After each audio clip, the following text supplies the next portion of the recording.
start to sing. Ooh, wahoo, now you're singing with a swing. Sing, sing, sing, sing. Everybody start to sing.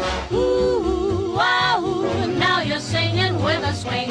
Devenu un acteur incontournable de l'industrie du jeu vidéo depuis l'avènement du premier BioShock en 2007, Ken Levine est surtout réputé pour son ambition sans limite et sa volonté de donner une autre dimension à la narration dans le jeu vidéo.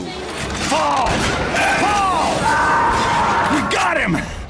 That was the one who was chasing you, right? No, that wasn't him. That wasn't him. That's him!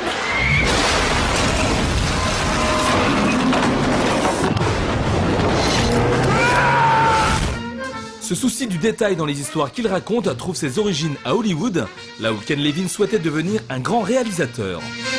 Mais c'est finalement avec Irrational Games qu'il va pouvoir enfin réaliser son rêve et permettre à la série BioShock de marquer l'histoire du FPS. Mais avant de connaître le succès d'aujourd'hui, ses débuts n'ont pas été si simples, comme il nous l'explique dans cette interview exclusive. A long period when we were developing games that it was very much a labor of love on my part and a lot of the team's part. I don't think there was the same kind of passion out there in the universe for that. That game didn't do very well, and it's very heartbreaking for me because I paid for it out of my own pocket, me and my partner. But, you know, we sort of stepped away from it and said, okay, well, what's next for us? And, you know, how do we evolve as a studio? You know, it got good reviews, but it just didn't sell. So, you know, I think I look back at it both with sort of bittersweet, you know, a kind of look back at it. But it was fun to make. It was really fun to make.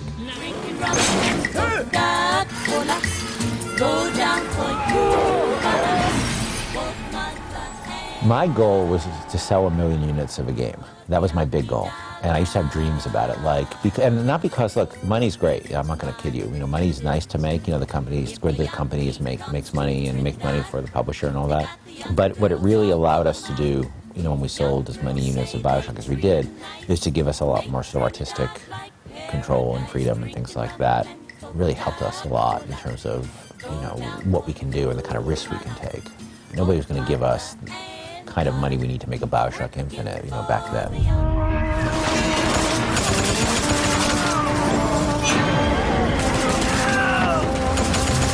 You see, you know, the weapons in one hand and the vigors in the other hand, the kind of combat experience, the kind of improvisational combat experience. Columbia and Rapture are almost more believable than a lot of games that try to make New York because the kind of detail we have in the world, expressing sort of, you know, humanity within that world and what life is like in that world. And I think those are the two things, you know, that kind of improvisational combat and that world construction that really make it a BioShock game. In terms of other connections, I think people have to wait and see if there are other connections to the BioShock, you know, sort of universe. Cet entretien avec Ken Levine a bien évidemment été l'occasion d'évoquer BioShock Infinite et le patron du studio Irrational Games est revenu sur différents aspects du jeu, dont les mystérieux pouvoirs d'Elizabeth. Everybody can see these in Columbia. They've existed and there's been a phenomenon that's existed, but she's the only one who can actually reach into those things and bring those things into our reality. Close it now! But in the gameplay experience, in the combat experience, Booker's determining which tear she opens.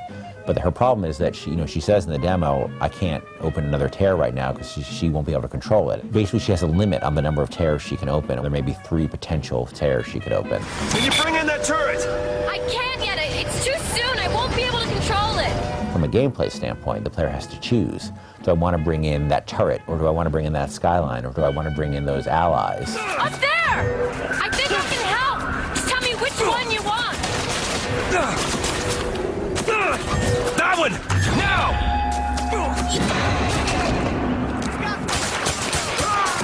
You know, Elizabeth's never somebody you need to, like, protect. She doesn't have a hit point bar, you know, that you have to protect. It's really important, I think, that the gamer is driving the action. In one moment, sort of Elizabeth gets ahead of the player in the game. She says, oh, well, we can go to Comstock House that way, or we can go up there where there may be more supplies. And all she's doing is giving the player information. Might be more supplies this way, or straight to Comstock House. What do you think? And the player is going to walk ahead and go wherever the player chooses to go. I don't want to make a game where you're following other characters, or people are doing things that you don't want them to be doing. In combat, Elizabeth will never do something you don't want her to do. She knows, you know, in the game fiction standpoint, that Booker's the guy who's been in scrape before. She hasn't. So she's going to trust him to sort of make those decisions. On your left! I'm gonna knock you. On it! Down by the Ohio. Puisque son développement est dirigé par Ken Levine, BioShock Infinite est un titre ambitieux qui veut se démarquer de ses prédécesseurs, et les développeurs ont trouvé un excellent moyen de se le rappeler tous les jours. He has his job. Scott Sinclair, the art director on BioShock 1, who's now our lead level artist, gave this to Nate Wells, who's now the art director on BioShock Infinite. And basically it was a joke, which is, you know, here's the guy to art directing BioShock that there's a little house underneath waves. Don't do that. And here's a little house above a cloud.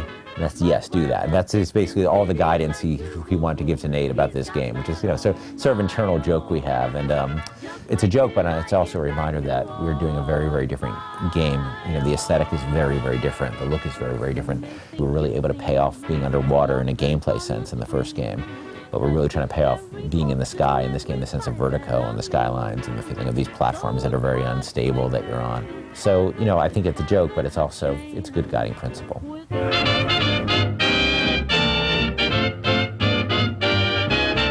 Allez, juste avant de vous quitter, on vous rappelle que la sortie de BioShock Infinite est prévue pour 2012 sur Xbox 360, PlayStation 3, mais aussi PC.